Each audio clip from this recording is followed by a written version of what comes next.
Selamat pagi smart listener dan juga sahabat yang bergabung, rekan-rekan media. Kita jumpa kembali, tidak terasa satu pekan sudah berlalu dan kita ketemu lagi di dalam ruang bersama-sama kita Perspektif Indonesia yang merupakan hasil kerjasama Populi Center dan juga Smart FM Network. Belum lama ini kita dikejutkan dengan sidak yang dilakukan oleh Menteri Sosial Ibu Tri Risma Maharini, begitu ya. Dan kemudian dalam sidak tersebut dijumpai bahwa ada korban atau masyarakat yang menjadi korban pemungutan liar dari bansos yang disalurkan. Meski ini bukan kabar yang baru sama sekali, tetapi inilah kenyataannya. Dan kemudian tidak lama setelah dilaporkan, korban pun menarik laporannya ya. Tidak tahu apakah ini karena mungkin tekanan sosial, ada perasaan takut dan sebagainya. Tetapi di luar itu, rekan-rekan media juga banyak sekali memberitakan bagaimana catatan penyaluran bansos dari tahun 2020 sampai dengan 2021 ini tidak mulus. Ya, ada banyak sekali kekurangan di sana sini. Meskipun kita tahu bahwa anggaran yang digelontorkan oleh pemerintah juga tidak kecil dalam rangka untuk meringankan beban yang dialami oleh masyarakat.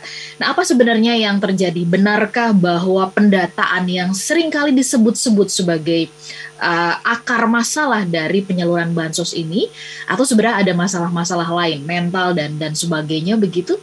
Kita akan membahasnya dan ada 4 narasumber yang akan berbagi bersama dengan kita. Ini akan menjadi perbincangan yang sangat menarik dan pas banget Anda kami undang untuk juga menyampaikan keluh kesah Anda ya.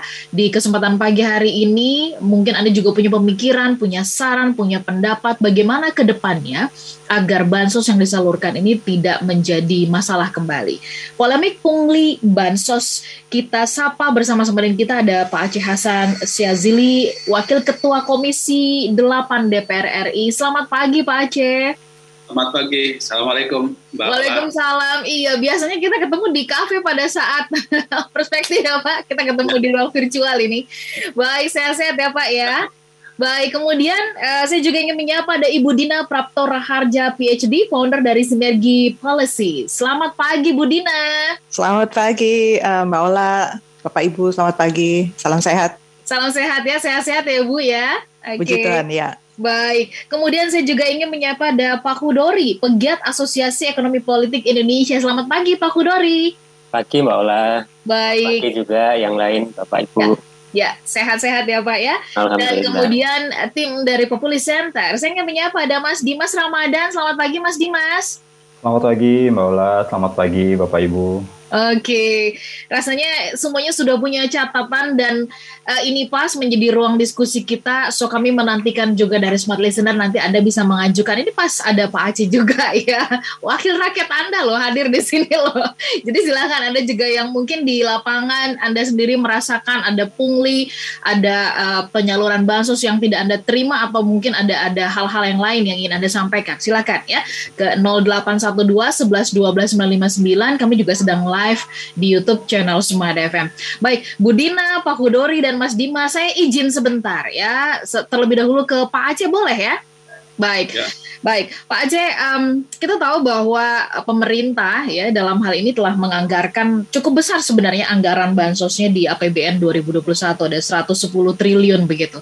Tapi kalau kita lihat trennya dari tahun 2020 ada kasus korupsi gitu ya, bahkan oleh ya pejabat juga gitu ya, itu besar banget. Lalu kemudian sekarang di tahun 2021 potongannya dilakukan oleh RT-RT, Pak Lurah dan sebagainya. Nah, bagaimana Pak Aceh membaca situasi ini gitu? Itu apakah hasil dari keteladanan begitu atau memang ada masalah lain kalau menurut Pak Aceh di masyarakat? Silakan Pak Aceh. Ya, makasih Mbak Ola. Ya, sebetulnya fenomena pungli maupun penyelewengan bantuan sosial ini merupakan ya sesuatu yang kerap kali terjadi di dalam masyarakat kita, dan saya kira bukan hanya saat ini ya, tetapi juga terjadi pada sebelum-sebelumnya ya.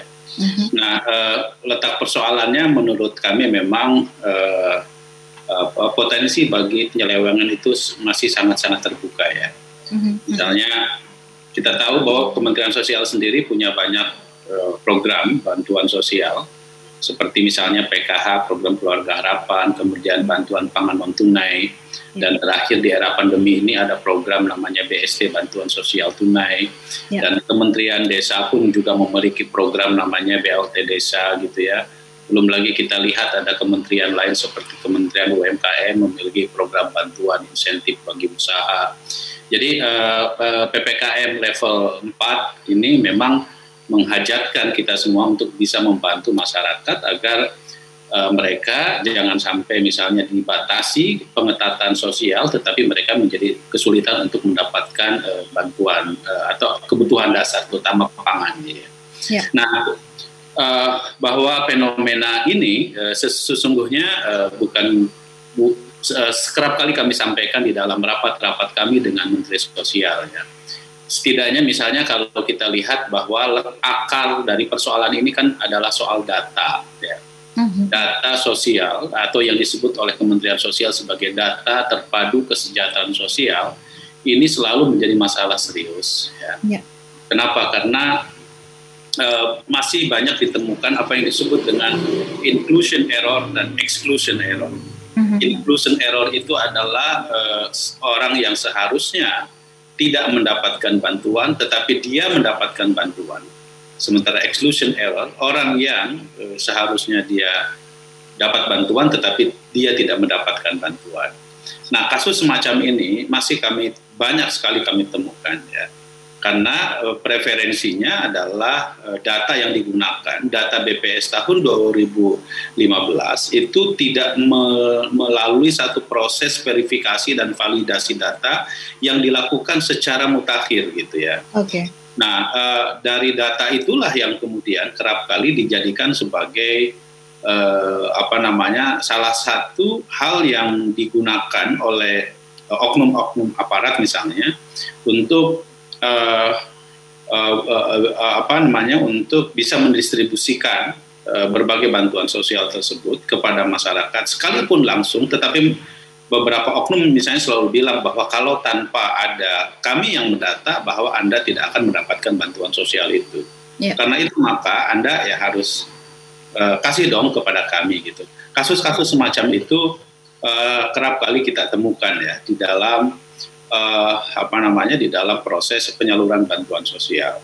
Nah, apa yang misalnya terjadi dengan sidaknya Ibu Risma, saya kira mengkonfirmasi peristiwa-peristiwa tersebut gitu.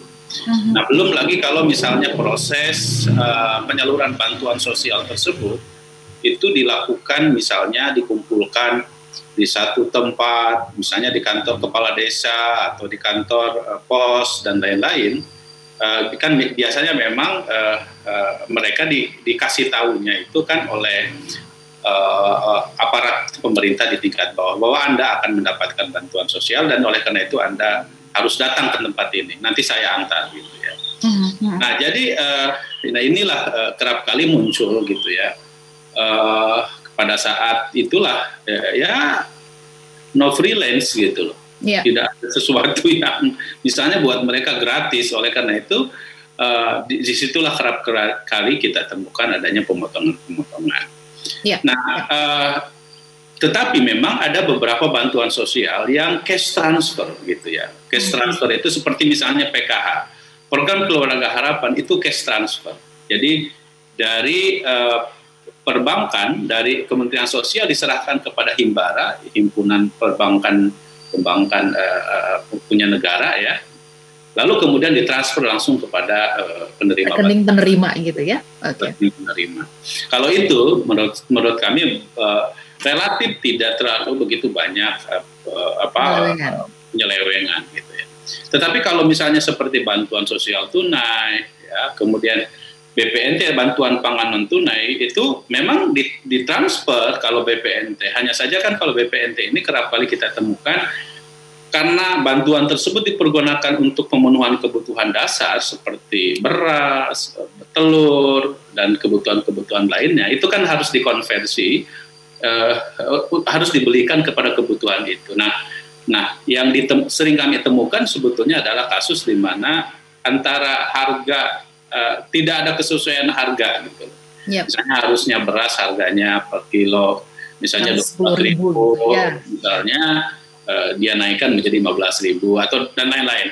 Nah, kasus-kasus semacam ini kerap kali kami temukan dan beberapa kali selalu kami sampaikan di Kementerian Sosial supaya ada pengawasan gitu ya yang dilakukan oleh Kementerian Sosial sendiri untuk memastikan bahwa jangan sampai kasus-kasus semacam ini bisa terjadi. Nah, memang kita harus akui Mbak Ola ya bahwa ada keterbatasan yang dimiliki oleh Kementerian Sosial. Kenapa? Karena kita tahu bahwa Kementerian bidang sosial atau urusan sosial itu adalah urusan yang juga didesentralisasi. Jadi ada kewenangan pemerintah daerah, ada dinas sosial di situ ya yang melakukan upaya agar bidang-bidang sosial juga menjadi kewajiban dari pemerintah daerah. Baik. Nah, yang perlu kami sampaikan kepada Mbak Ola juga bahwa memang soal pendataan ini kita tidak sepenuhnya menjadi tanggung jawab pemerintah pusat. Ya. Baik.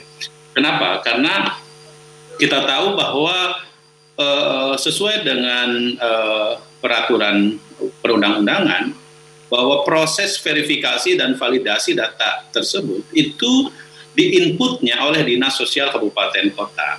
Ya. Jadi pemutakhiran data itu berasal dari pemerintah desa, kemudian diserahkan kepada Dinas Sosial kemudian diinput ke pemerintah pusat, dalam hal ini Kementerian Sosial.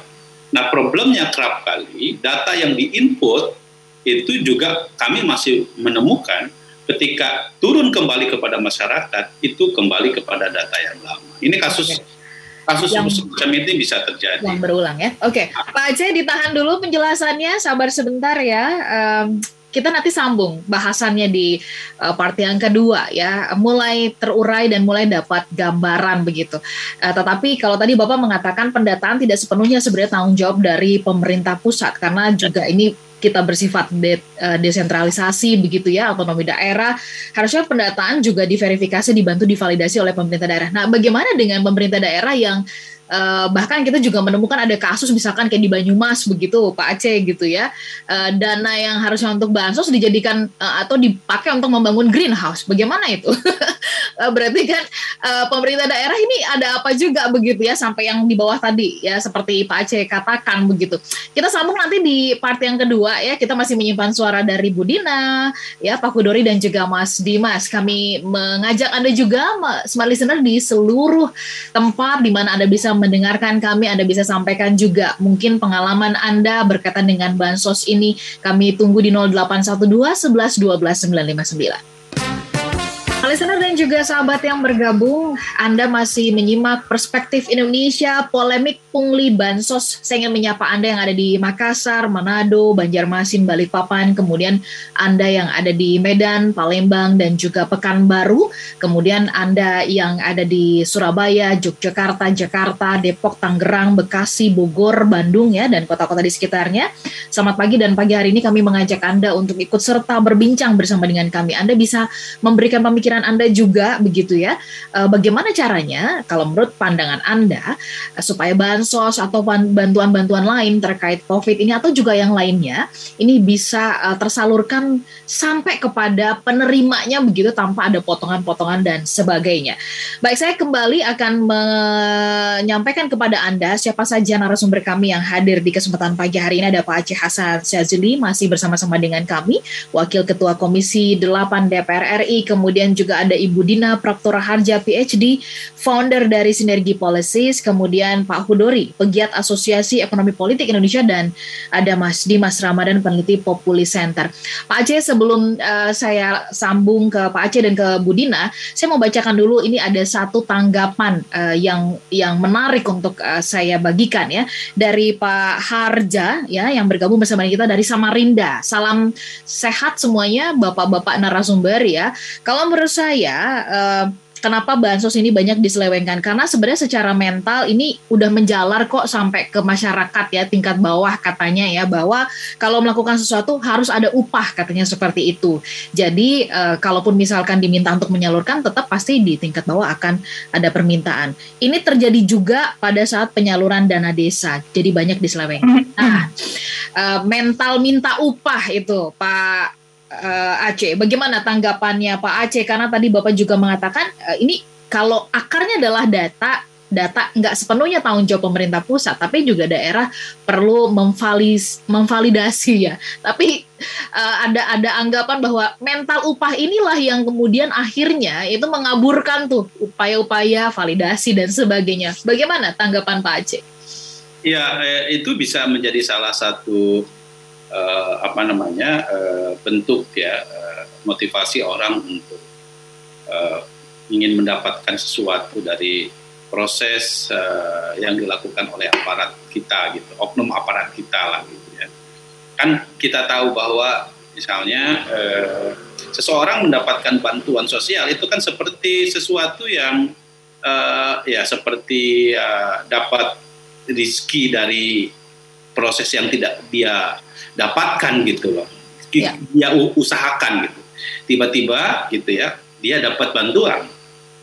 Nah tentu si oknum ini kan bilang kalau misalnya Anda tidak berbagi dengan saya akan cabut bantuan itu karena kami lah yang punya otoritas atau kewenangan untuk mendapatkan bantuan itu gitu loh. Yeah. Nah kasus-kasus semacam ini juga kami temukan ya bahwa karena apa? Karena potensi tersebut kita dapatkan misalnya dari kalau misalnya proses penyaluran bantuan sosialnya itu tidak langsung diserahkan kepada masyarakat. Yeah. Ya. Kalau misalnya proses bantuannya tersebut itu dikolektifkan gitu misalnya, ya dikolektifkan kalau kantor pos gitu ya. Kalau dia datang langsung ke kantor pos, apalagi misalnya orang mohon maaf ya secara ekonominya tidak mampu, ya harus keluar ongkos dan lain-lain, dia harus datang ke kantor pos, dia harus datang ke kantor desa kan harus mengeluarkan uang. Nah oleh karena itu dia mempercayakan kepada aparatnya dan oknum aparat itu memanfaatkan situasi seperti itu.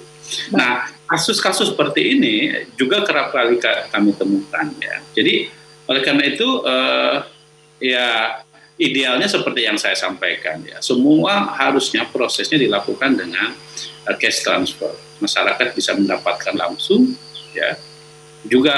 Ada juga kasus misalnya seperti di DKI. Kalaupun misalnya dia sudah mendapatkan ATM atau kartu Indonesia Sejahtera, ya, tapi dia serahkan kartunya tersebut kepada petugas, gitu ya.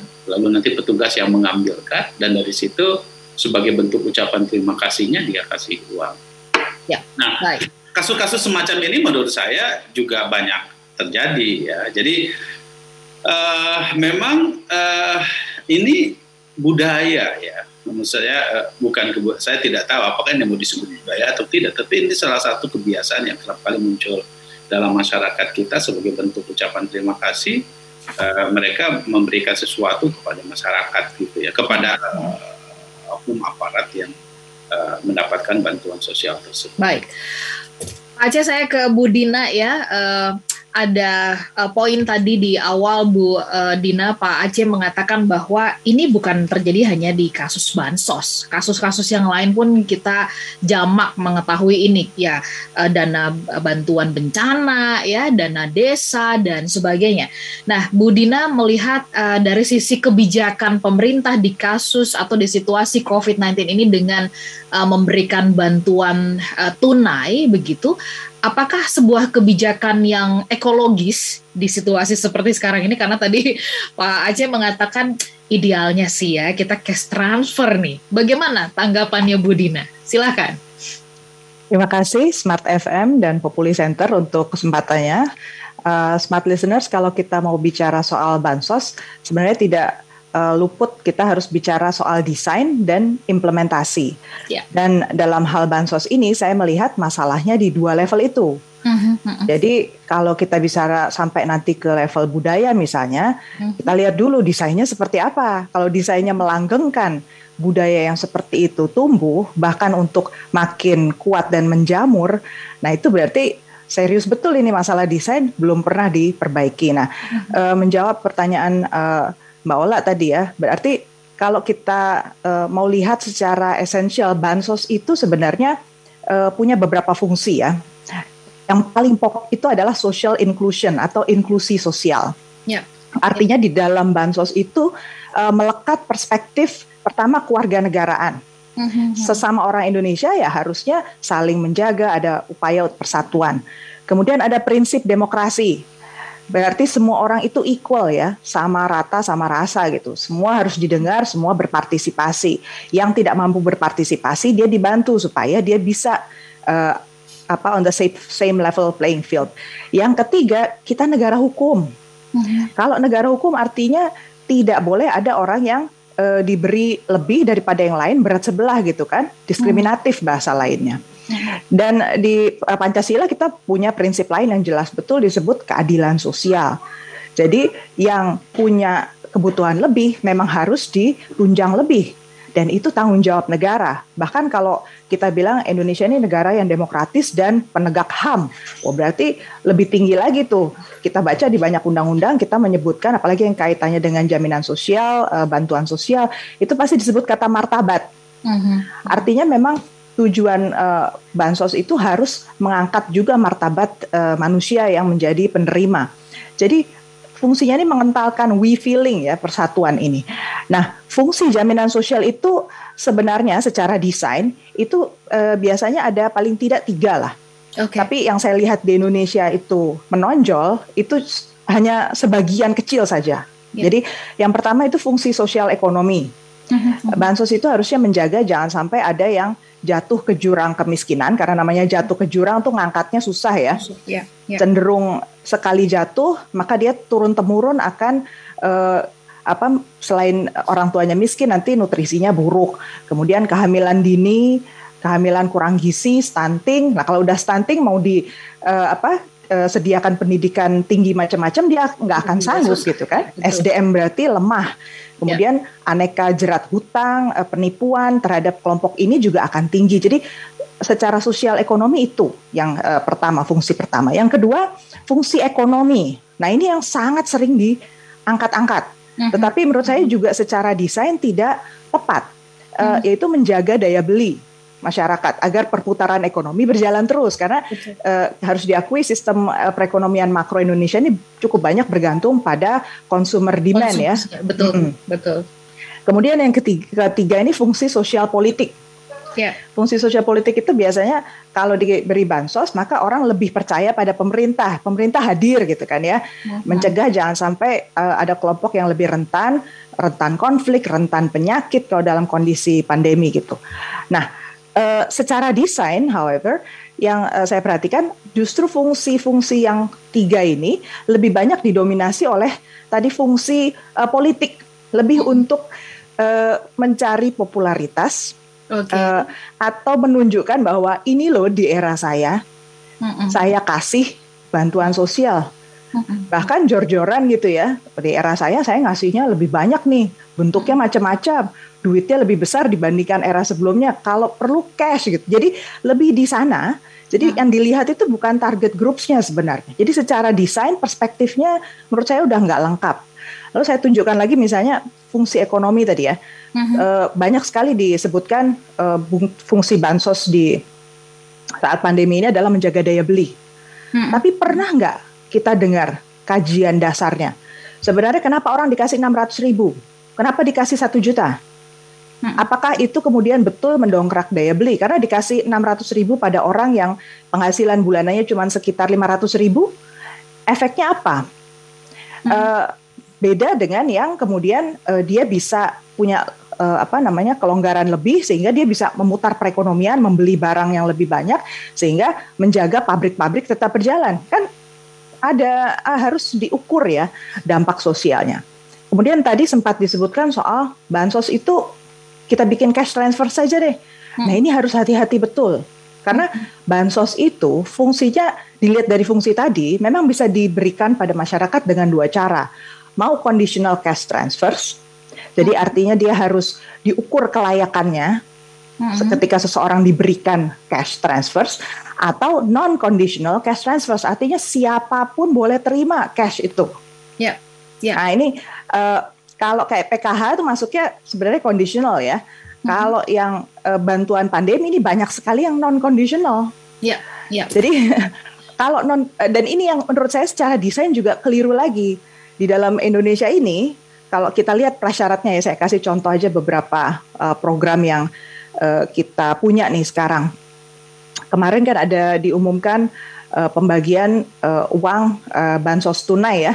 Ya. Terima berapa, 300.000 ya atau 600.000 lewat kantor pos itu ya. Ya. Coba dilihat persyaratannya. Persyaratannya adalah termasuk dalam daftar miskin, ada surat pemberitahuan dan terkena dampak pandemi COVID.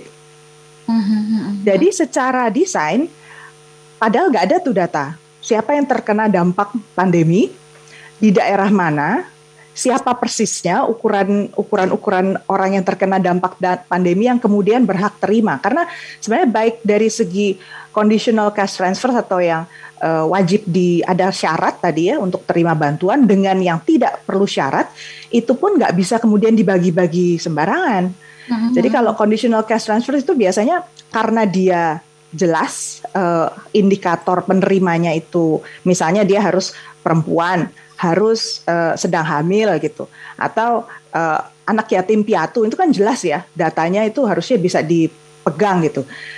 Levelnya apa? Individu, household. Orang yang terima conditional cash transfer seharusnya terima lebih tinggi, lebih besar. Karena jelas nih orang bisa diukur kondisinya gitu. Seperti apa begitu ya. Betul. Ya, sementara kalau yang non conditional berarti karena sifatnya lebih makro, dia biasanya terima lebih sedikit. Baik. Karena jumlah orang yang menerima juga lebih banyak, tapi bukan berarti kemudian sembarangan orang dikasih ya. Nah, ini sampai di situ dulu Bu Dina, bagaimana tadi Ibu mengatakan ini salah satu masalah yang muncul dan mengemuka menurut Bu Dina itu adalah desainnya ya. Nanti kita bahas ini ya. Jadi jangan sampai kemudian nanti jadi sembarangan. Nanti saya mau konfirmasi juga ya tadi soal fungsi sosial politik kepada Pak Aceh, kepada Mas Dimas dan kemudian kepada Pak Hudori ya. Apakah memang tampak ini situasi yang sekarang ini sedang ingin menunjukkan siapa yang berkuasa begitu? Kita tunggu, nanti kita bahas di sesi berikutnya, dan kami masih menantikan ya partisipasi dari Anda yang ingin menyampaikan pendapat terkait bagaimana bansos disalurkan. Ada banyak pungli di sana sini. Anda boleh menggunakan WhatsApp di 0812 11 12 959. Smart listener dan juga sahabat yang bergabung, kita masih membahas mengenai polemik pungli bansos ya. Masih bersama dengan kita ada Pak Aceh Hasan Sazili, Wakil Ketua Komisi 8 DPR RI, ada Ibu Dina Prapto Raharja PhD, founder dari Sinergi Policy, kemudian ada Pak Hudori, pegiat Asosiasi Ekonomi Politik Indonesia, dan Mas Dimas Ramadan, peneliti Populi Center. Saya masih simpan pertanyaan untuk Bu Dina, tadi soal desain saya mau tajamkan, tapi saya izin ke Pak Hudori dan juga Mas Dimas ya. Pak Hudori, tadi ada beberapa fungsi yang disampaikan, yang disoroti oleh Bu Dina ya. Dari 3 fungsi ini kalau menurut Bu Dina yang paling mengemuka justru fungsi sosial politiknya, sementara yang sosial ekonomi dan fungsi ekonominya ini tampaknya masih harus terus digenjot. Apa tanggapannya Pak Hudori mengenai hal ini? Ya, Mbak Ola, smart listeners, ya saya kira benar ya. Saya setuju yang disampaikan Bu Dina bahwa dari 3 fungsi jaring pengaman sosial atau bansos itu, fungsi sosial politik masih menonjol ya. Termasuk di era pandemi sebetulnya. Ya. Mungkin di awal-awal tahun lalu lah paling tidak ya. Kita pernah menyaksikan misalnya bantuan itu dibagikan ada stiker atau foto orang tertentu misalnya gitu ya. Walaupun itu tidak hanya terjadi di daerah tapi juga di pusat ya. Misalnya di daerah gitu, bupati tertentu itu menempel bantuan sosial COVID, nempel fotonya di situ. Padahal itu duitnya dari Kementerian Sosial di pusat gitu. Jadi memang fungsi-fungsi itu masih cukup menonjol, dan memang kalau kita lihat secara keseluruhan ya, bukan hanya di zaman COVID. Apa yang disampaikan Bu Dina tadi saya kira memang benar gitu, bahwa ketika pemerintahan tertentu itu seringkali kan misalnya mengambil kebijakan yang membuat shock masyarakat, kenaikan BBM misalnya ya. kita masih ingat misalnya di zaman Pak SBY itu beberapa kali menaikkan harga BBM bahkan sangat tinggi. Ada kompensasi kenaikan BBM. Gitu. Demikian juga yang lain-lain. Jadi memang desain kebijakan bansos masih orientasinya kepada fungsi sosial politik masih sangat-sangat menonjol, termasuk di era pandemi. Mestinya era pandemi sekarang ini kan memukul semua pihak ya, dan itu tidak pandang bulu gitu ya, orang kaya, orang miskin, orang golongan menengah gitu. Nah, kalau kita lihat di banyak negara sebetulnya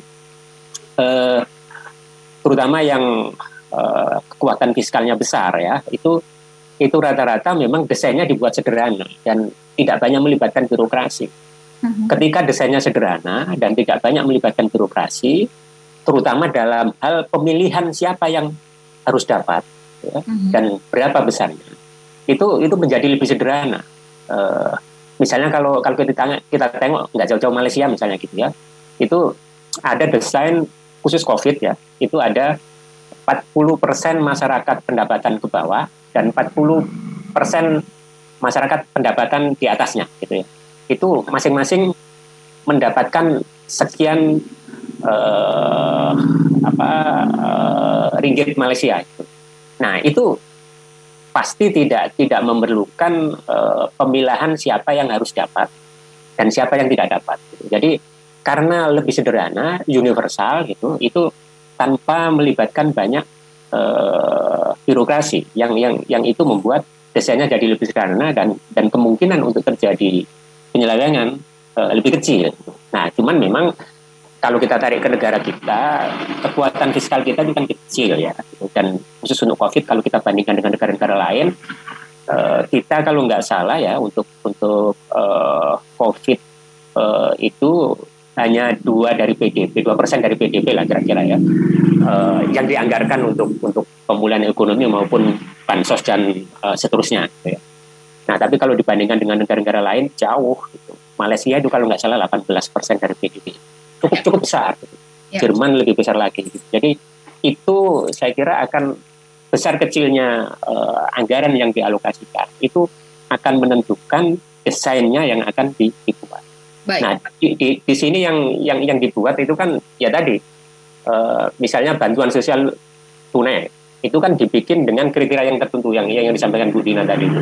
Ya. Yang itu proses pemilihan siapa yang dapat itu krusial di situ. Iya. Dan itu yang kemudian terkait dengan data ya. Ke Mas Dimas sedikit, Mas Dimas. Persoalannya tadi kalau Pak Aceh menyoroti dari sisi data betul ini kemudian menjadi akarnya begitu ya. Terus kemudian Bu Dina menyampaikan sebenarnya tak hanya bicara soal data, tapi desain dari bansos ini juga sangat penting. Demikian pula hal yang serupa juga disampaikan oleh Pak Kudori. Nah, saya memberikan kesempatan kepada Mas Dimas ini untuk memberikan tanggapan begitu ya. Kalau kita lihat di masyarakat begitu, ini ada tanggapan yang masuk ya bicara soal data ya. Ada Pak Firman yang bergabung bersama dengan kita dari Palembang.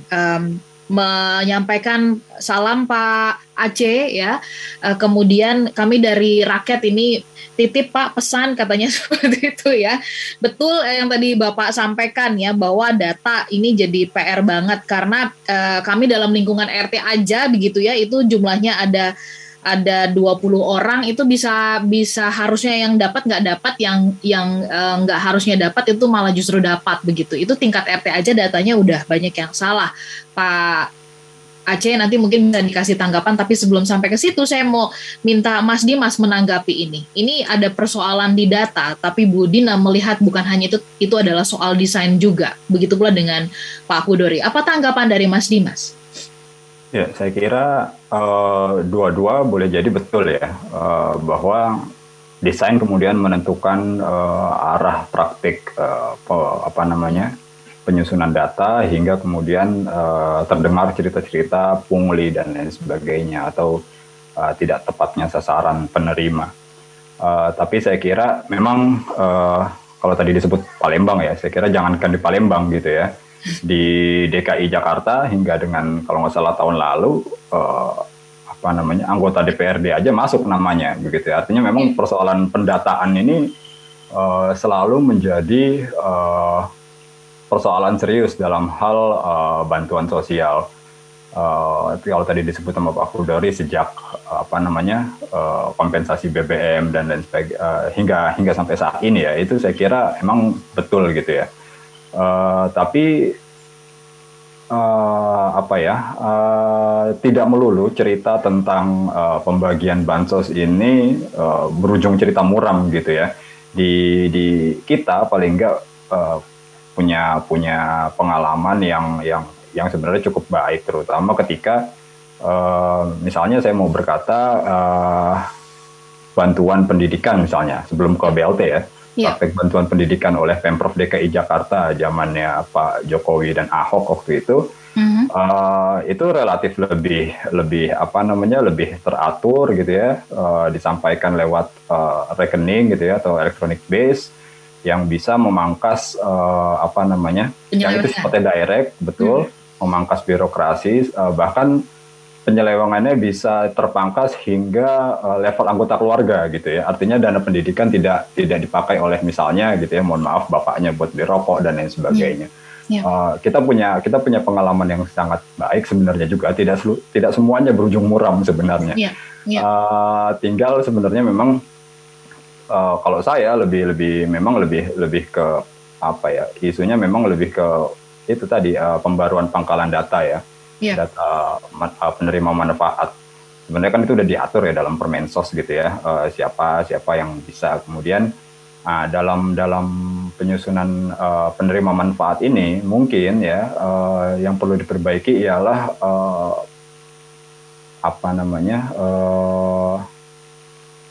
partisipasinya begitu ya, partisipasi untuk sebagai bentuk pengawalan bersama. Misalnya dari tingkat kabupaten kota itu harus ada yang mengsupervisi gitu ya dari unsur-unsur masyarakat setempat ya. Kita ada unsur pimpinan daerah, kita banyak lah. Itu termasuk kalau perlu ya sampai kelurahan dan desa itu memiliki akses untuk melihat data gitu ya, data yang disusun untuk diberikan kepada pusat gitu ya. Apakah ini datanya sudah tepat atau belum? Kemudian itu juga harus bisa dipantau. Jangan sampai kemudian yang sering terjadi kan pencoretan juga gitu ya, pencoretan di tingkat di tingkat RT RW atau desa kelurahan namanya ada, sampai tingkat provinsi hilang, sampai pusat apalagi begitu ya, itu sudah pasti hilang. Sehingga kemudian yang terjadi ialah lempar-lempar tanggung jawab. Kita terimanya dari daerah kan begini gitu. Tadi makanya Pak Aceh bilang itu bukan sepenuhnya pada persoalan data, pemutakhiran data ada pada pemerintah pusat gitu ya, karena pusat mengeksekusi yang data yang diterima dari daerah. Nah itu juga sebenarnya problem lainnya ialah penyedianya gitu ya, penyedia data golongan penerima ini juga mungkin ya, kalau saya perhatikan masih banyak tersebar gitu ya, masih tersebar. Misalnya BPS juga kan melakukan itu sebenarnya setiap tahun. Misalnya kalau mau melihat siapa yang terkena dampak, dilihat dari misalnya survei Susenas dan lain sebagainya, dan itu rutin setiap berapa bulan sekali BPS melakukan survei itu. Intinya adalah pangkalan data ini perlu untuk dibuka seluas-luasnya dalam hal kontrol ya, dalam konteks kontrol. Kemudian ya lebih bagus lagi apabila pemerintah mengeksekusi yang memang berdasarkan satu pintu aja begitu. Oke. Nah kan dalam pemainnya ada banyak nih kalau dalam konteks COVID gitu ya. Ada Satgas, kemudian Kemensos, ada kemudian ada beberapa lagi lah. Nah itu juga mungkin perlu perlu dipertimbangkan lagi jalur ini. Baik, Mas Dimas ditahan dulu, saya nanti meminta Mas Dimas mungkin kalau punya sajian data negara-negara mungkin selain Indonesia bagaimana penanganannya dalam penyaluran bansos, barangkali itu juga mungkin bisa menjadi perbandingan ya, walaupun kita nggak bisa menyamakan karena kita negara kepulauan begitu.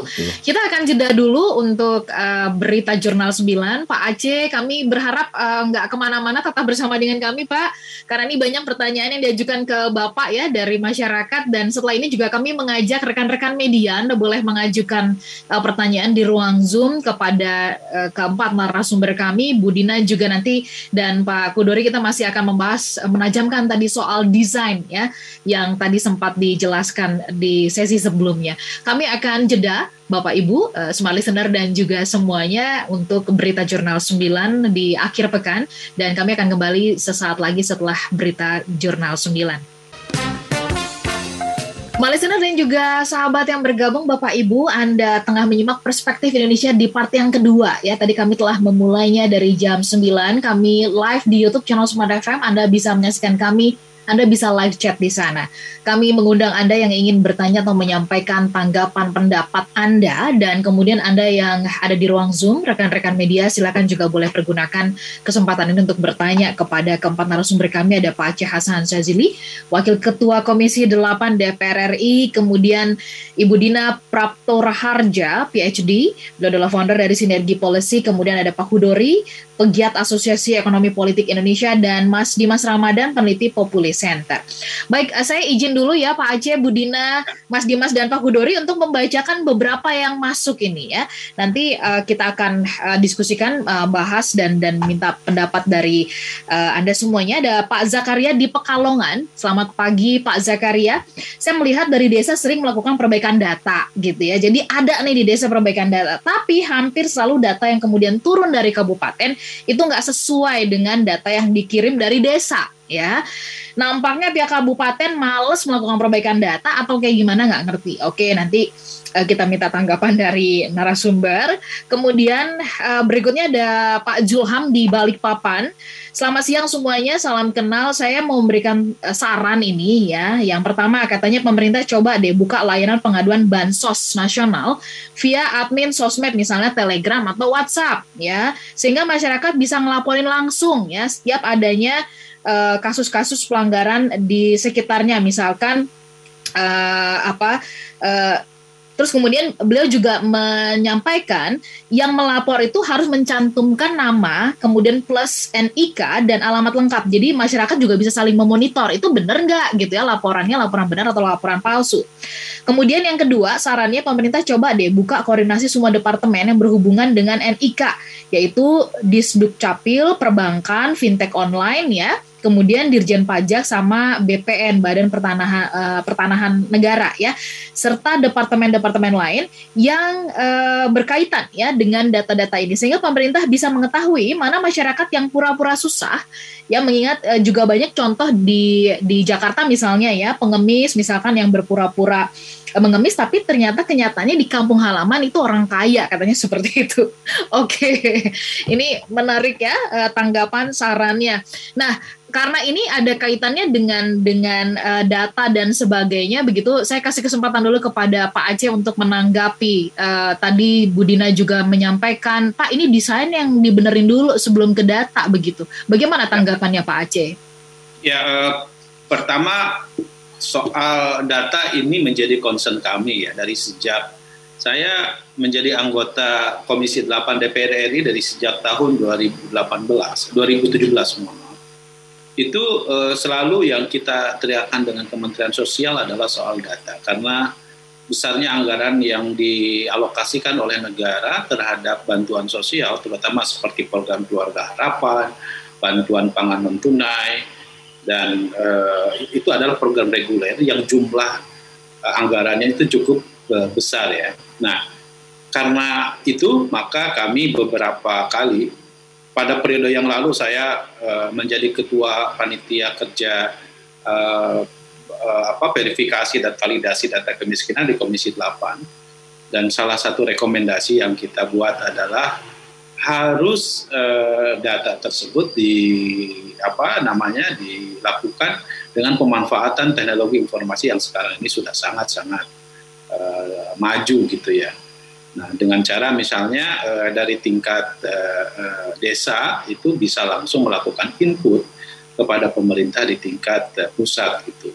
Walaupun memang pada level tertentu ada hambatan regulasi di mana memang menurut Undang-Undang tentang penanganan fakir miskin soal pendataan ini menjadi tanggung jawab pemerintahan kabupaten kota gitu.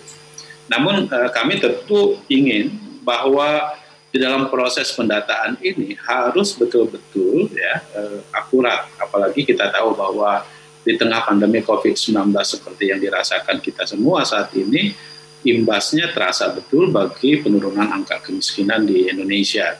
Sebagaimana yang kita tahu bahwa kita kembali masuk ke dalam kelompok menengah bawah ya. Dari Bank Dunia. Tentu ini kan harus disiapkan bantalnya agar memang jangan sampai terjerembab gitu ke dalam kemiskinan yang begitu sangat dalam. Nah, jadi apa yang dikatakan oleh para pendengar tadi, ya saya kira itu menjadi concern kita. Tadi kasus yang disampaikan misalnya ya, bahwa kami sudah beberapa kali kami undang, termasuk bukan saja Menteri Sosial, tetapi juga pemerintah daerah, bupati, wali kota, gubernur kita undang untuk mempertanggungjawabkan kok kenapa soal pemutahiran data ini selalu menjadi masalah serius. Karena kita tahu ini untuk pengetahuan saja buat Mbak Ola ya, bahwa sebetulnya bantuan sosial kita ini banyak sekali. Misalnya yang di bawah Kementerian Sosial saja itu ada PKH, BPNT, ya, BST bantuan sosial tunai. Ya, ada lagi yang menjadi ranah dari pemerintah provinsi. Ada bantuan provinsi untuk bantuan sosial. Ada lagi bantuan untuk yang dikeluarkan oleh pemerintah kabupaten kota. Tentu ada lagi di Kementerian Desa itu yang disebut dengan BLT Desa. Ya. Belum lagi kalau kita lihat ada bantuan insentif bagi usaha UKM gitu agar tidak mengalami sebagai bantuan terhadap produktivitas ekonomi bagi UMKM yang terdampak. Nah, tapi poin saya begini, saya sekaligus juga ingin menjawab pertanyaan dari Mbak Dina. Saya kira apa yang disampaikan oleh Mbak Dina menjadi masukan yang sangat konstruktif buat kita ya, tentang desain dari bantuan sosial kita ya. Memang harus kita akui bahwa besaran yang begitu tinggi dari anggaran sekarang ini pada bantuan sosial tadi disebutkan 110 triliun itu bagian dari penanganan penanganan COVID dan pemulihan ekonomi nasional. Sebelumnya untuk program bantuan sosial itu sekitar 34 triliun ya, menyasar kepada dalam kondisi normal kemarin sebelum terjadi pandemi COVID itu menyasar terhadap kelompok masyarakat yang berpenghasilan rendah, yang penghasilannya itu di bawah garis kemiskinan sebagaimana yang dipersyaratkan oleh kriteria yang dibuat oleh Kementerian Sosial maupun BPS. Ya. Nah, kenapa perlu ada bantuan sosial tersebut? Ini sebagai semacam buffer agar jangan sampai program masyarakat betul-betul jatuh ke dalam jurang kemiskinan dan negara hadir memastikan agar mereka aspek sosial ekonominya itu betul-betul bisa terjaga. Jadi yang lebih diutamakan sesungguhnya adalah soal pemenuhan kebutuhan dasarnya dan juga akses mereka terhadap pendidikan. Seperti program PKH bagi 10 juta penduduk berpenghasilan rendah, itu kan sebetulnya bukan hanya soal kebutuhan dasar, tetapi juga akses mereka terhadap pendidikan, akses mereka terhadap gizi, dan terutama untuk ibu hamil dan anak-anak untuk mendapatkan nutrisi. Program PKH diarahkan kepada upaya agar problem stunting dan lain-lain itu bisa diselesaikan melalui program-program seperti ini. Nah, memang untuk program BST sebagai respon terhadap pandemi COVID-19 ini pun juga sesungguhnya sebagai bantalan agar jangan sampai masyarakat yang kita minta untuk mematuhi protokol COVID-19 untuk tidak keluar rumah dan lain-lain gitu ya, mereka ini bisa terpenuhi kebutuhan dasarnya. Bahkan kenapa misalnya pada tahun yang lalu dalam bentuk sembako kan sebetulnya tujuannya agar mereka tidak keluar rumah lalu diantar oleh petugas sembako itu ke rumah-rumah gitu ya. Iya. Tapi prakteknya ternyata memang tidak implementasi. Tidak bocor ya. Bocor di sana sini. Ya. Tapi oke, sekarang dirubah misalnya dengan cash transfer atau dalam bentuk bantuan sosial tunai agar juga memang yang terpenting sesungguhnya adalah kebutuhan dasar masyarakat itu betul-betul terpenuhi akibat dari pengetatan mobilitas sosial. Ya. Nah, sebetulnya tujuannya menurut saya sih sangat bagus apa yang didesain oleh pemerintah. Cuma kan problemnya ini kan pada level implementasinya. Implementasinya ini yang menurut saya, ya kita juga di Komisi 8 banyak menemukan permasalahan yang sangat serius gitu. Ya, misalnya salah satunya bagaimana mau dibagikan secara merata sementara orang yang mau dibagikan pun juga datanya acak-acakan. Ini kan sesuatu yang problematis gitu. Baik. Jadi hal-hal semacam ini juga menjadi concern kami. Tetapi yang harus diingat bahwa dari program-program bantuan seperti saat ini tujuan utamanya adalah bahwa kebutuhan dasar masyarakat, ya terutama masyarakat itu bisa terpenuhi gitu ya. Tujuannya itu ya. Itu aja saya kira yang paling penting. Terima Bu kasih. Dina, saya ingin, tadi Pak Aceh sudah memberikan tanggapan, tapi saya mau Ibu menajamkan di bagian desain. Kalau begitu idealnya ya, Bu Dina ya, dengan kondisi, artinya ini mengacu kepada kondisi masyarakat Indonesia. Menurut Ibu, apa dasar ketika kita membuat sebuah desain supaya ini tadi seperti yang Ibu sarankan, desainnya dulu dibenerin gitu, supaya nanti sampai ke penyaluran dan sebagainya itu juga akan benar. Silakan, Bu Dina. Terima kasih Mbak Ola.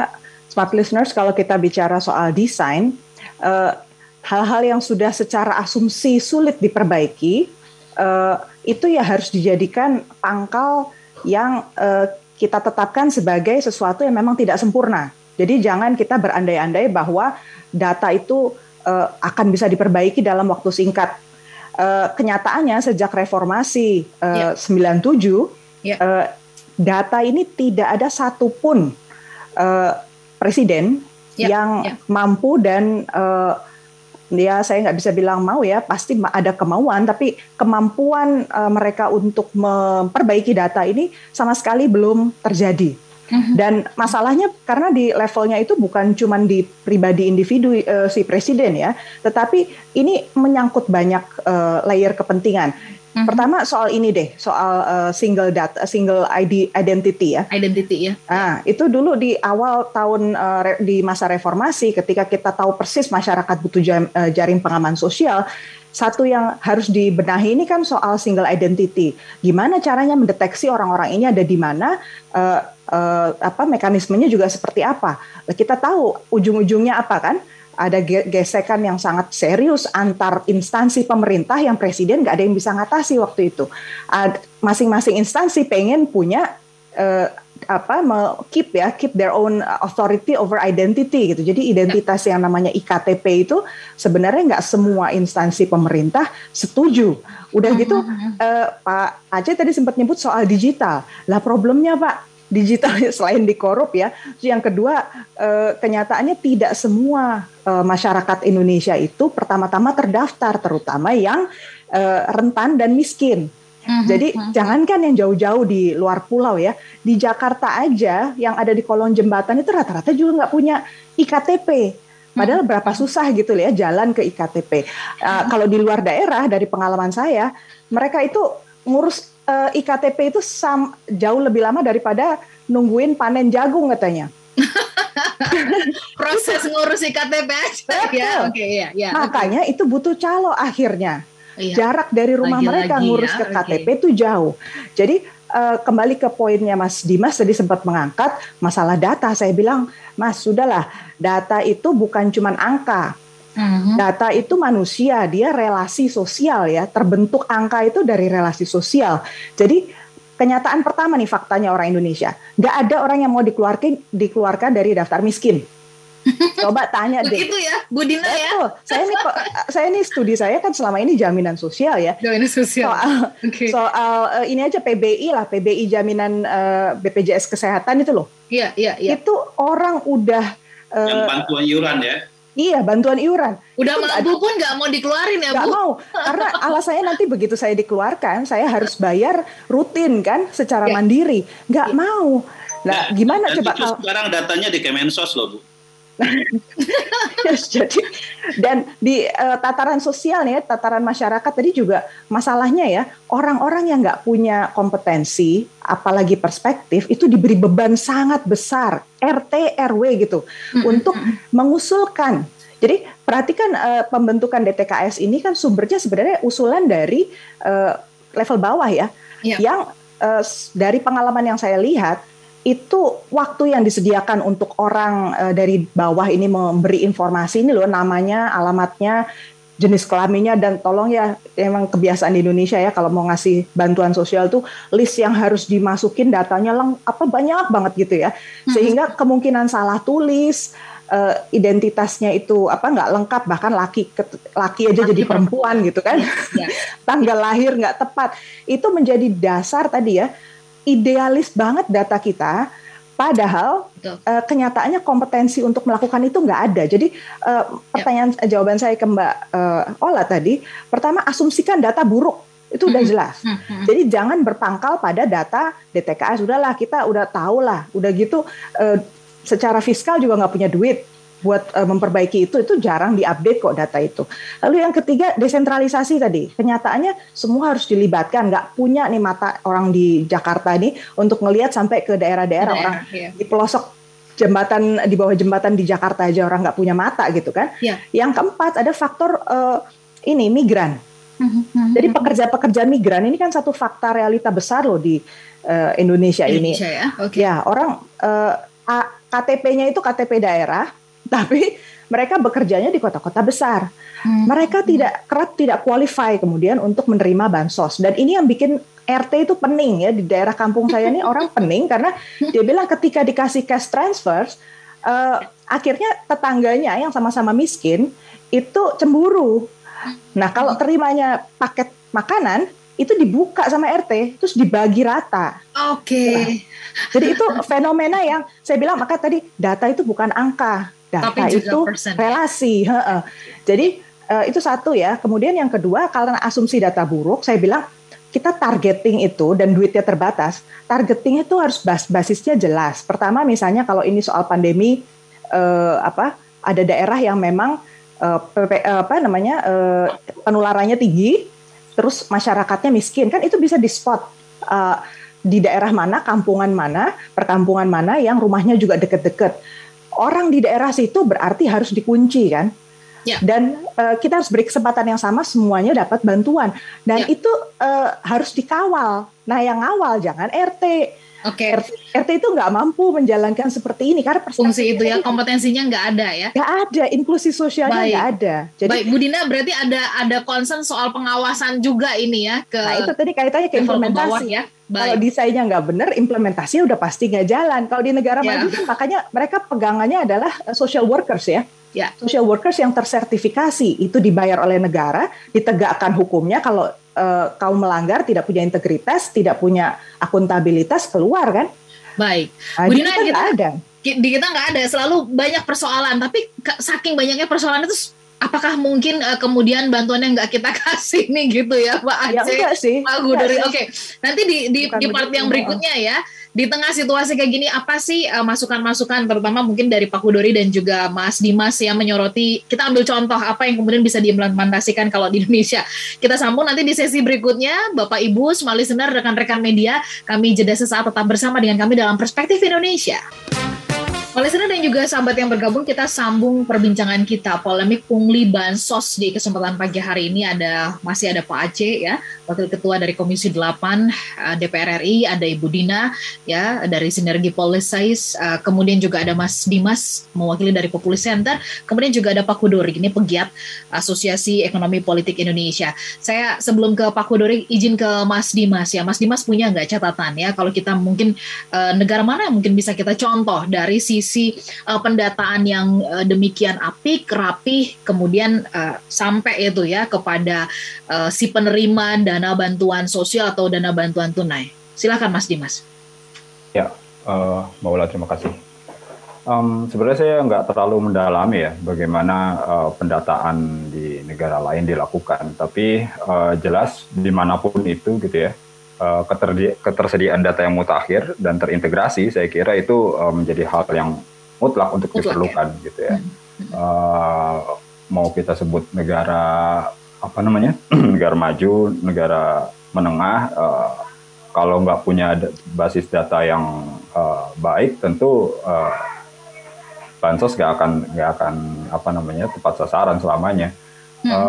Makanya itu menjadi syarat. Tapi barangkali ya, memang soal keakuratan data ini mungkin ya menjadi PR besar di Indonesia, karena tadi sudah disebutkan sama Mbak Dina ya, terutama soal migrasi, pekerja migran gitu ya, domisili di mana, KTP di mana dan lain sebagainya, itu seolah menjadi PR seumur hidup lah mungkin ya pemerintah. Tapi saya kira tidak perlu skeptis gitu ya soal keakurasian data. Beberapa tahun terakhir mungkin pemerintah juga sebenarnya sudah melakukan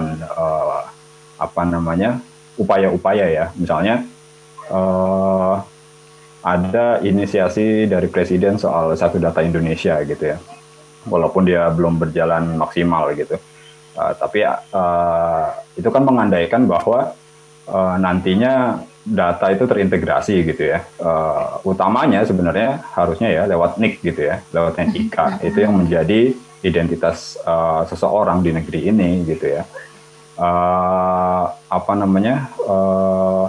Perbaikan juga misalnya harusnya juga sudah semakin baik dalam soal NIK kalau saya berkaca pada hal yang paling dekat dengan keseharian saya deh, misalnya pemilihan umum gitu ya. Sekarang pemilihan sejak paling enggak 2014 ke atas lah, itu kan sejak pemberlakuan IKTP ya. Salah satu syarat itu kan sebenarnya IKTP untuk memilih. Pastinya orang akan mengupayakan gitu ya, akan mengupayakan untuk memiliki IKTP. Mau dia nunggu 2 tahun, kalau perlu dia tunggu gitu ya. Yeah. Untuk dia bisa memilih. Itu juga yang membuat angka partisipasi kalau kita lihat juga sebenarnya kan cenderung naik gitu ya. Artinya ada memang kasus orang tidak memilih karena tidak punya hak pilih, tapi berapa persen sih yang misalnya karena faktor IKTP gitu kan. Banyak kan orang ya skeptis dalam hal mereka memang tidak mau memilih begitu ya. Tapi ya perlu disadari juga di kemampuan setiap daerah untuk melakukan integrasi data atau tadi disebut misalnya IKTP memang beragam gitu ya, yang beragam dan ini yang memang terus menjadi PR buat pemerintah. Baik. Nah, tapi selain itu, selain integrasi data, yang juga perlu diperkuat tentu ialah pengawasan gitu ya, pengawasan berlapis. Kalau kita bicara soal bansos tentu dari pendataan gitu ya. Tadi disebut RT mungkin ya memang dia tidak punya kompetensi di situ, ya saya kira betul gitu ya. Saya ngobrol dengan RT di sini, ya waduh memang ribet banget itu jadi RT dalam hal kondisi ini. Tapi itu bisa disiasati misalnya dengan dengan melibatkan komunitas-komunitas gitu ya yang melakukan asistensi mulai dari pendataan dari tingkat bawah gitu ya, menjaga sehingga hingga masuk ke pusat, kemudian dari pusat turun hingga diterima. Itu kan kekurang kompetensian petugas gitu ya, itu bisa salah satunya bisa disiasati dengan itu. Dengan cara itu ya. Ya mulai dari kelurahan, desa, RW, RT dan sebagainya. RW, ya. Itu komunitas sebenarnya bisa juga dilibatkan. Ini kan sama dengan seperti ya lagi-lagi ya saya menganalogikan dalam pemilu gitu ya. Menjaga suara itu kan sama, dia mulai dari TPS, kemudian desa, kecamatan, itu sangat bisa di-tracking gitu ya. Itu sangat bisa di-tracking. Dan salah satu upaya mencegah manipulasi ya tentu keterbukaan. Satu keterbukaan, dua pengawasan gitu ya. Orang melihat semuanya di situ. Oh, dari TPS sekian suara atau kita sebut dari RT itu ada sekian kakak, maka kalau diakumulasi sampai sini nggak mungkin nggak segini kira-kira gitu. Itu sangat bisa diukur begitu. Baik, Pak Kudori, sebagai seorang penggiat asosiasi ekonomi politik, apa tanggapan Anda atau saran Anda? Ini situasinya memang tidak ideal ya, dari mulai data tidak ideal ya, tadi juga disampaikan oleh Bu Dina dan Anda sepakati juga desain ini mesti juga diperbaiki. Tapi dalam situasi seperti ini kan toh kita nggak bisa berhenti untuk memberikan bantuan kan, menunggu sampai itu rampung dulu kayaknya nanti udah keburu pada kekurangan makan dan sebagainya. Nah, apa saran atau mungkin tanggapan masukan Bapak terhadap situasi seperti kayak gini? Silakan Pak Kudori. Ya, yang pertama yang perlu kita pahami semua bahwa untuk memastikan bansos atau apapun lah yang sejenis itu bisa 100% clear ya diterima oleh penerima manfaat, itu nonsens ya, nonsens. Dimanapun di negara-negara maju yang datanya bagus, sistem finansialnya juga udah bagus, nggak ada yang bisa memastikan 100% itu nggak ada masalah gitu ya. Karena data itu yang harus dipahami, data itu dinamis, apalagi di masa pandemi ya. Sangat-sangat dinamis. Orang yang hari ini bisa bekerja, besok bisa jadi kena PHK. Orang yang hari ini bisa jualan bubur, jualan nasi goreng, kena PPKM nggak bisa jualan. Ya. Jadi data dinamis. Makanya pasti bahwa tidak bisa 100% itu akurat. Itu, nah tinggal bagaimana memastikan ketidakakuratan itu ditekankan. Jadi karena tiap hari ada orang lahir, ada orang meninggal, ada orang miskin baru, ada orang kaya baru dan seterusnya gitu. Nah, khusus untuk situasi pandemi ya, menjawab pertanyaan Mbak Ola, menurut saya sih memang tadi kalau kita kaitkan dengan desain ya, menurut saya kurang pas juga, kurang pas juga. Kalau kita lihat paling tidak sejak tahun lalu, pemerintah ketika dihadapkan pandemi itu kan membuat beberapa program baru ya di luar jaring pengaman sosial yang sudah ada. Jaring pengaman sosial yang sudah ada antara lain di-extend sebetulnya. Misalnya PKH ya. PKH program Keluarga Harapan tahun lalu itu sasarannya 9,2 juta keluarga diperluas menjadi 10 juta ya. Bantuan pangan non tunai itu juga di-extend dari 15,2 juta menjadi 18,8 juta keluarga. Nah, di luar itu ada beberapa jaring pengaman sosial yang baru ya, yang memang secara khusus didesain untuk COVID gitu ya. Ada BLT desa, ada bantuan sosial tunai, ada kartu prakerja, ada subsidi upah, ada bantuan kuota internet, ada subsidi listrik dan seterusnya. Nah, itu tahun lalu dengan nilai yang berbeda-beda. Nah, tahun ini kalau kita sepakat bahwa sejak Juni dan menginjak ke Juli itu situasi COVID kan sebetulnya jauh lebih mencekam ya, jauh lebih mengganas gitu. Paling tidak kita bisa lihat dari indikator jumlah orang yang positif ya, itu terus naik 3 juta lebih sekarang dibandingkan tahun lalu, jauh sekali.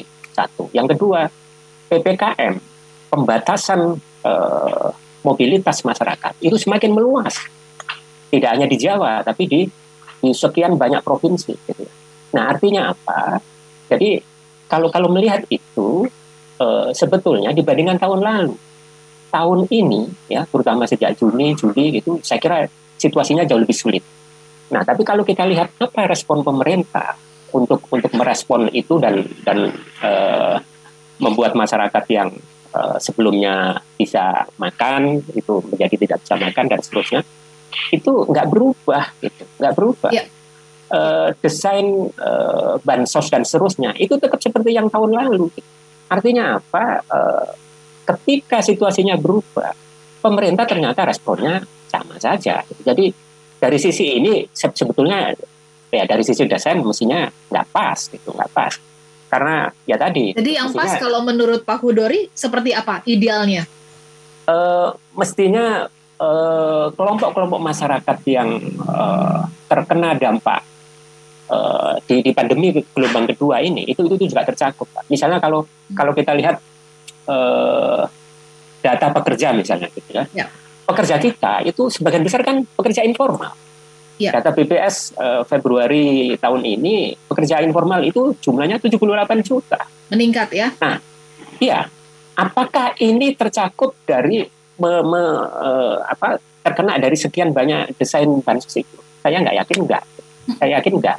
Nah, itu ya satu. Yang kedua, sebetulnya kalau kita lihat dari data Bank Dunia misalnya ya, sebelum krisis, sebelum pandemi, 70% masyarakat kita itu miskin dan rentan. Gitu. Jadi nggak main-main loh, 70%. Jadi besar sekali. Apakah ini juga menjadi pihak yang disasar dalam skema bansos yang sekarang? Menurut saya enggak. Nah, kalau 70% dikaitkan dengan daya fiskal kita, memang nggak akan kuat. Gitu. Menurut saya lebih baik pemerintah fokus kepada 40% masyarakat yang bawah itu ya, desil 1 sampai desil 4 gitu. Itu jumlahnya kira-kira 100 jutaan. Baik. Nah, kalau kita hitung keseluruhan, apakah dari bansos, dari pengaman sosial yang dibuat pemerintah sudah mencakup itu semua? Saya sih nggak yakin. Jadi menurut saya karena situasinya semakin sulit, respon pemerintah juga harus berubah gitu, dalam bentuk desain yang berbeda gitu. Nah, nanti mekanismenya memang harus dipastikan supaya itu sederhana ya, dan lekas sampai kepada yang bersangkutan. Oke, kita sambung nanti untuk satu sesi yang terakhir ya. Tentu kita butuh penguatan berkaitan dengan polemik pungli bansos ini. Bagaimana kemudian saran dari Anda semuanya untuk menekan ini? Oke, memang kita punya persoalan dalam hal data, kemudian desain dan sebagainya. Bu Dina tadi menyampaikan punya data tentang perbandingan dengan negara lain. Barangkali nanti mungkin sedikit bisa di-share di part yang berikutnya ya, Bu Dina, Mas Dimas dan juga Pak Aceh. Ini tanggapannya seperti apa? Kayaknya pemerintah harus geraknya lebih cepat gitu, responnya harus lebih cepat. Apa tanggapannya begitu Pak? Kita sambung nanti untuk satu sesi yang terakhir. Tetaplah bersama dengan kami dalam Perspektif Indonesia. Mbak listener dan juga sahabat yang bergabung, kita sampai di sesi yang terakhir ya dalam topik polemik pungli bansos. Kalau tadi di awal Pak Aceh saya berikan kesempatan sebagai pembuka, Pak Aceh nanti saya mintakan sebagai penutup ini ya, merangkumkan karena saya tahu PR dari pemerintah tidak mudah, berat pastinya karena makin double makin kesini begitu PR-nya. Nah, saya kasih kesempatan dulu kepada Bu Dina ya di part ini masing-masing memberikan untuk mengunci apa yang tadi sudah disampaikan, lebih konkret saran dan kemudian lebih tajam apa yang kemudian bisa dilakukan oleh kita semua ya, bukan hanya pemerintah tapi juga masyarakat yang mungkin juga menjadi wakil perpanjangan tangan dalam pembagian bansos ini. Silakan saya kasih kesempatan dulu kepada Bu Dina. Silakan Bu Dina. Oke, terima kasih Mbak Ola. Pertama, mengapa kita semua tidak punya jawaban yang definitif gitu, persisnya harus apa? Karena itu harus berbasis sains. Yeah. Nah, itu tugasnya pemerintah untuk memastikan ada kolaborasi kajian yang sifatnya kolaborasi lintas ilmu antara ilmu sosial dengan medis, kemudian dengan yang juga belajar soal fiskal ya, tata kelola pemerintahan supaya ini duduk bersama. Sebenarnya kemarin di awal pandemi di Bappenas itu saya termasuk salah satu yang duduk di situ untuk membantu mengawali itu. Data awal ada di Bappenas, apa saja yang mesti dilakukan. Tapi kajian itu sangat awal karena cuma dikerjakan 1 bulan. Kebayang nggak sih? Hanya 1 bulan. Dan sama sekali terbatas sekali kemampuan kita untuk mencari data. Padahal kalau mau itu akurat, pemerintah harus melakukan kajian ilmiah. Nggak bisa kita jawab hanya lewat kayak gini, tiba-tiba muncul ide, itu nggak bisa. Ini basisnya harus lokal. Yang kedua, kalau saya lihat bahwa Satgas COVID-19 itu punya peran yang sangat besar dan sangat sentral, sebenarnya fungsi pembangunan database baru masyarakat itu harus dilakukan juga oleh dia. Kenapa? Karena kalau kita kemudian meletakkan dia punya tugas penting mengawasi itu, tetapi datanya nanti harus nunggu nih di Kementerian Sosial. Kementerian Sosial nggak bisa menjangkau data medis dari BPJS Kesehatan, yang sebenarnya udah jelas di situ kan siapa aja yang punya komorbid. Kemudian nggak punya data yang lengkap juga dari Pemda. Kenapa nggak tadi berbasis lokal ya? Kalau saya bilang lokalisasi aja daerah-daerah yang merah kan kelihatan tuh. Ya udah daerah itu aja yang kita sasar secara bertahap mendapatkan bantuan sosial, dikawalnya jelas, diturunkan orangnya jelas di daerah situ, dibuatlah database baru di daerah sini, berarti sekarang yang miskin adalah ini karena dia kehilangan pekerjaan ini dan bentuk bantuannya tinggal disesuaikan gitu. Jadi harus ada upaya untuk membuat pooling data baru, bukan berbasis data yang jelas-jelas nggak bisa diandalkan itu. Kenapa saya bilang itu? Contoh dari negara lain ya saya tambahkan di sini, misalnya Thailand.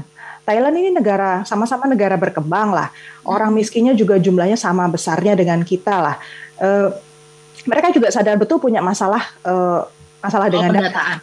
Nah, cara mereka melengkapinya, mereka membuat indikator yang sederhana aja. Yang paling miskin di sini siapa? Oh, udah pasti lansia.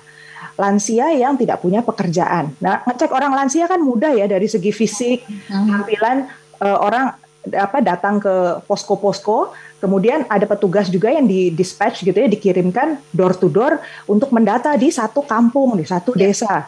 Desa-desa itu yang disasar. Demikian pula kalau di Amerika kan sistemnya ketika orang belum terdata, pendata itu duduknya di mana? Di tempat dapur umum kan? Ketika semua orang yang datang ke situ pasti orang yang butuh. Ya tinggal dicatat aja kamu tinggalnya di mana, mengapa ini. Dan tadi data tuh harus sederhana ya menurut saya, jangan terlalu banyak item yang harus didata dari penduduk, karena sistem pencatatan kita, komputerisasi kita, semakin banyak item yang harus didata tuh semakin rumit. Rumit ya, semakin rumit. Kemungkinan salah sangat tinggi. Apalagi udah harus bawa KTP, bawa KK lagi kan, bawa gimana cara nyatetnya gitu kan, kebayang ya. Jadi disederhanakan saja. Jadi contoh yang saya mau gali juga misalnya ini ya, bantuan sosial yang belakangan ini dicanangkan oleh Kemenaker. Dia bilang akan dapat orang-orang yang income-nya di bawah 3,5 juta dapat 1 juta kan di BPJS Ketenagakerjaan. Saya upload idenya karena berarti itu juga mempromosikan orang untuk mendaftarkan diri ke BPJS Ketenagakerjaan. Problemnya di situ adalah salah satu syarat yang dia canangkan, ada syarat tambahan bahwa orang itu harus tinggal di tempat kerja yang PPKM-nya level 4. Saya bilang, secara sistem, apakah kita mampu real time itu mencatat daerah itu kemarin level 4 apa sekarang level 3? Ini per periode kapan? Jadi orang ini qualified atau enggak, kita bikin susah kita sendiri gitu loh. Jangan dibuat syarat-syarat tambahan yang kita sendiri nggak bisa secara real time cek. Membuktikan ngecek itu ya. Akuntabilitasnya kan jadi rendah kan. Tadi akhirnya muncul manipulasi data di situ. Jadi jangan memberi ruang yang seperti itu. Dan disederhanakan aja lah. Justru orang yang tidak punya pekerjaan, sekarang tidak mampu membayar BPJS Ketenagakerjaan, harus ditelepon berarti kan, kamu masih kerja atau enggak?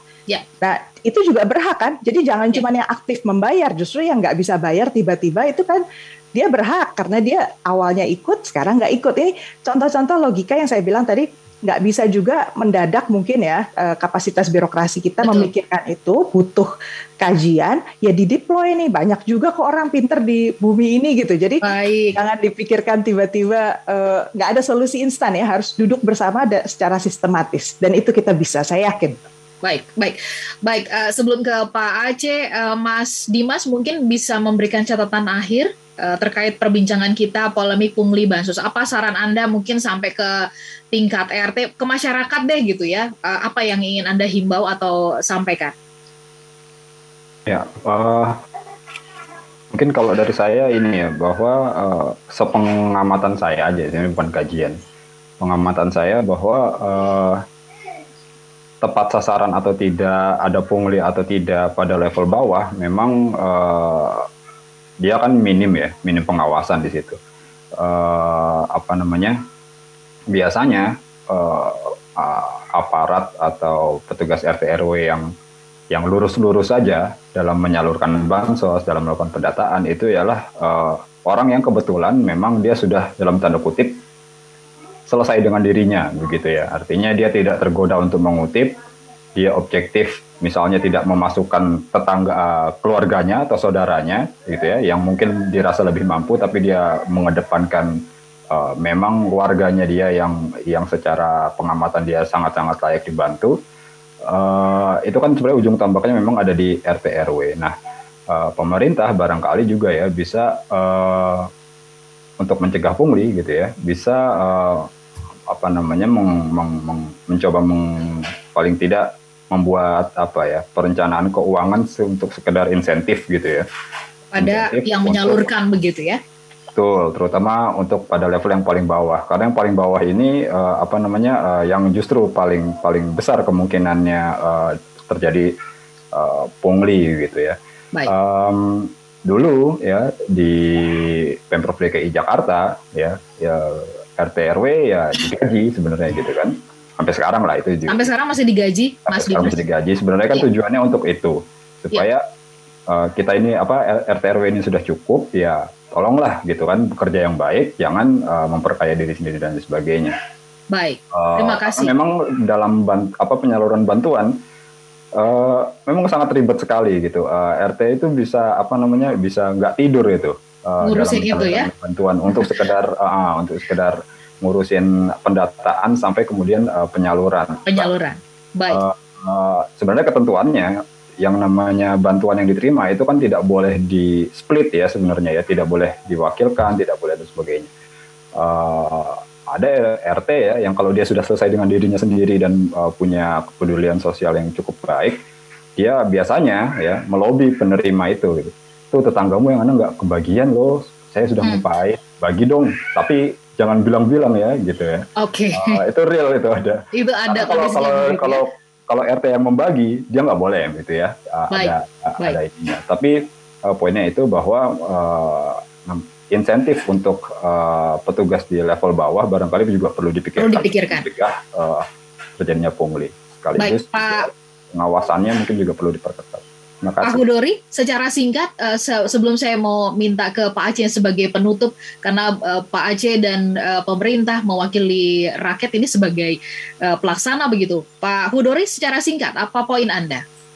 Ya, saya kira proteksi sosial, bantuan sosial itu harus terukur, sederhana dan cepat sampai sasaran, Pak. Dua dimensi keterukuran, yang pertama adalah siapa yang wajib dikasih ya, dan berapa besarannya. Nah, di sini memang seringkali persoalan data menjadi sandungan seperti yang kita diskusikan ini. Nah, makanya penting untuk mendesain itu sederhana ya, seperti yang disampaikan Bu Dina tadi. Sederhana mulai dari sisi jenisnya, kriteria atau syaratnya maupun mekanismenya.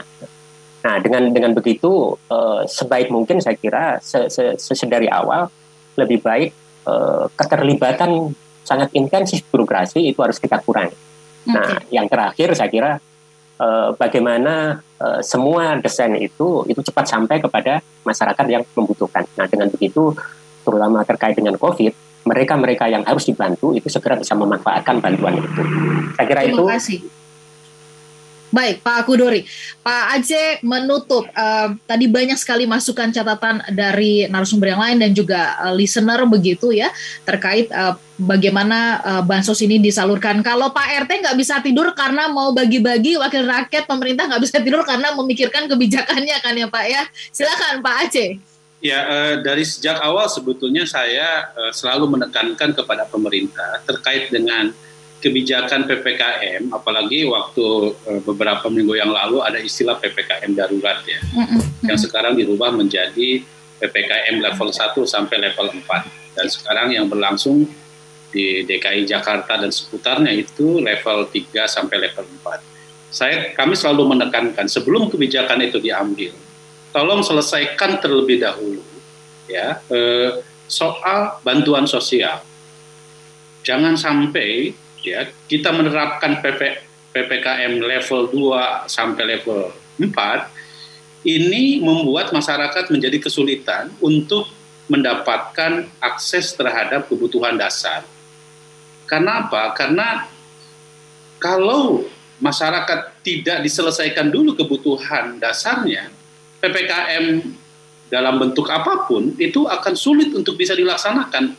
Seperti yang disampaikan oleh Bapak dan Ibu tadi, bahwa problem kita sesungguhnya adalah tidak semua rakyat Indonesia itu seperti pegawai negeri yang setiap bulan mendapatkan bantuan gaji. Tidak semua rakyat Indonesia ini adalah para pekerja yang mendapatkan bulanan. Bagaimana yang harus kita pikirkan adalah masyarakat yang bekerja di sektor harian, PKL, dan lain-lain yang mereka kita paksa untuk diam di rumah tetapi tidak disiapkan oleh kita kebutuhan dasarnya. Dari mana mereka bisa mempersiapkan makanannya, bagaimana mereka mempersiapkan kebutuhan dasarnya. Nah, oleh karena itu sebetulnya PPKM level mikro ya itu seharusnya ada pembagian peran yang jelas ya antara pemerintah pusat dengan pemerintah daerah. Nah, dalam konteks misalnya tadi PPKM level mikro, selain masyarakat diminta untuk kebutuhan penanganan kesehatannya, juga penting penanganan kebutuhan sosialnya. Dan ini menurut saya adalah kebutuhan dari masyarakat, menjadi kewajiban dari pemerintah daerah, dibantu oleh pemerintah pusat tentu. Nah, ini kan semua seperti lempar tanggung jawab. Kami berharap dari pusat, kata pemerintah daerah. Kata pemerintah pusat, mereka bilang bahwa ini adalah kami berharap dari pemerintah pusat untuk mendapatkan bantuan sosialnya. Ya. Nah, hal-hal semacam ini menurut saya memang perlu di-clearkan. Oleh karena itu, disinilah pentingnya ya koordinasi, ya, pembagian kewenangan yang jelas antara pemerintah dan pusat dan pemerintah daerah dalam hal penanganan COVID-19 bersamaan dengan dampaknya, yaitu kebutuhan sosial tadi.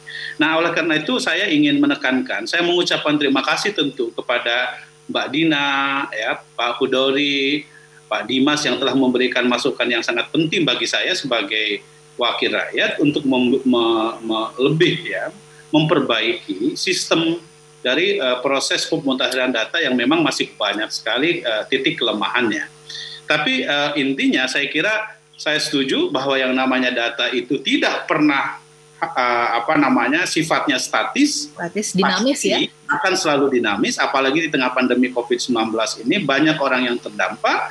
Nah, yang paling penting adalah keinginan yang kuat, political will yang kuat dari semua komponen, bukan saja pemerintah pusat, tapi juga pemerintah daerah dan masyarakat itu sendiri untuk mengawasi proses penyaluran bantuan, pendataan kemiskinan dan lain-lain, sehingga masalah yang dihadapi ini kan masalah sosial.